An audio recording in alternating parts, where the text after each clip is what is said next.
Hello and welcome to the very first episode of Tarot Study, a series where I invite you to join me as I go through each of the 78 cards in the tarot and remind myself of some different interpretations, play around, and think through what's there.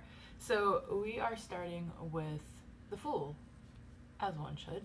And the Fool is kind of interesting because I actually, I read through my big ass tarot spreadsheet. I read through all the different interpretations that I had gathered for the Fool, and I didn't find a lot that I'd forgotten. I think the Fool in some ways it's just a very pure energy.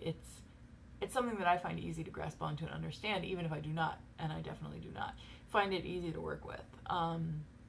So the Fool is all about,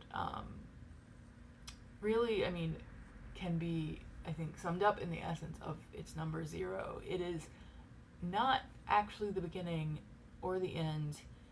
It is kind of the avatar with which you go through the majors, or really the entire deck.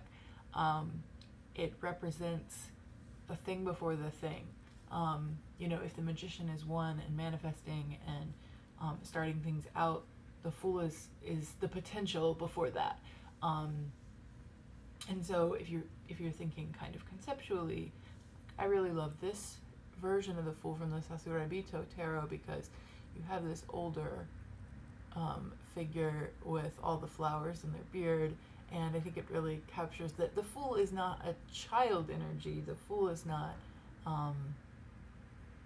necessarily young, but often the Fool can have been through many cycles, but it's about coming back to that state of kind of being refreshed and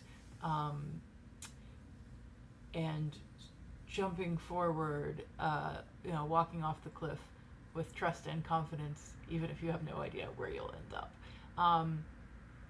Which is admittedly an idea that is very uncomfortable to me. So this is the kind of more traditional Smith Rider-Waite Fool. I always want to caption this card, maybe he's born with it, maybe it's white privilege, because I think that this particular Fool just has a very sort of, I am off to explore countries and bring my white savior complex with me. The way that this figure is standing and kind of proud, looking off in the distance. But you have the traditional symbology here. So you do have the cliff, the Fool carrying everything in the bag on the stick there. So everything that the Fool has fits in that bag. Doesn't necessarily know how to use the tools, but is walking off into the distance nonetheless. And then the little yappy dog, which I did find something interesting in my notes about the yappy dog, which is sometimes it is described as it's described as your fears and your kind of brain monkeys saying don't jump, and that's one way of thinking of it. And you can also think of it as kind of society or societal forces telling you that you're crazy to just jump off into the unknown. So there's two kind of different ways of looking at the dog. Another deck that I like because of my own experience with the Fool is the Tarot of the Silicon Dawn actually has 4 Fools, and let's see, I can never remember the order, but well, it doesn't really matter, honestly. So these are all sort of different degrees of awareness or different degrees of how the Fool feels when walking off the cliff. So you have this one kind of looking at their book as they walk off the cliff. All the pages are flying away. They don't even notice. They're so distracted. They're just like doop doop doop. Bleh.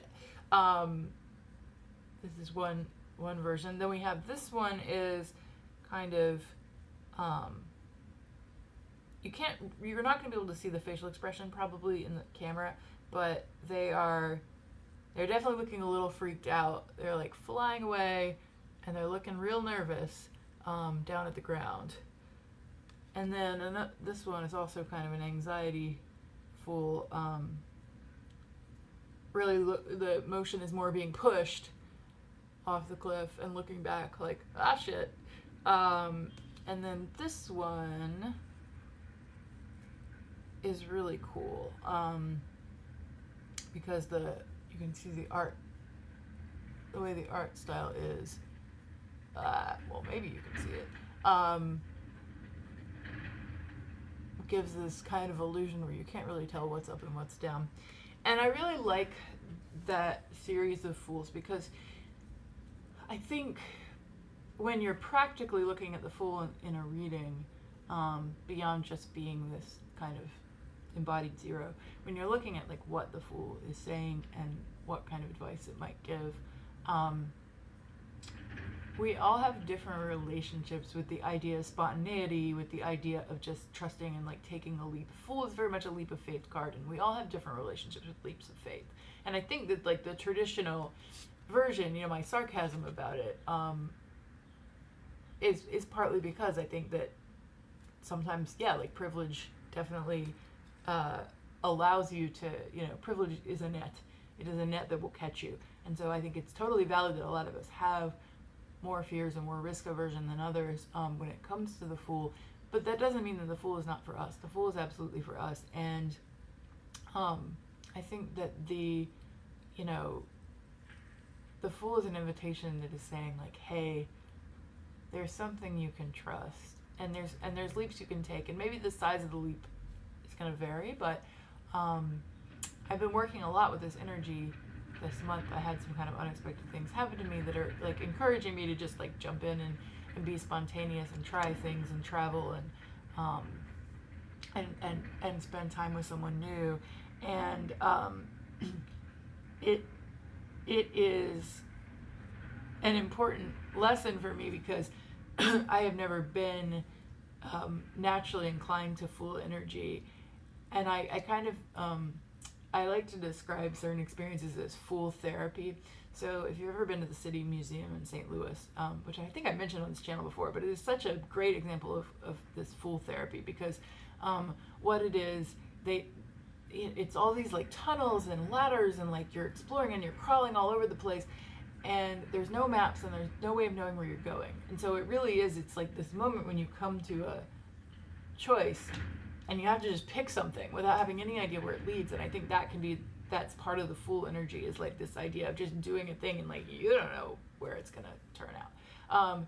So it's kind of a safe, like small way. Well, safe is, I don't know, I wonder about safety with City Museum, but like it's a really good place to go, or something like that, you know, where you just, it's not super high stakes, but you're just gonna have to make choices. And like I almost cried trying to do it. So it can be really powerful if you're somebody who has trouble with spontaneity. You know, I remember I had this friend who to me is like very much the embodiment of the Fool in high school, who would just do things, just go on an adventure, and I always wanted to be like her, but I never quite could manage it. So I think the Fool is an invitation to look for adventures, to break, you know, when an adventure or a spontaneous thing comes up, to just do it and see what happens. So that is the Fool. Leave a comment below if you have other thoughts, if you have questions, and don't forget to like and subscribe if you want to continue to see how the series unfolds.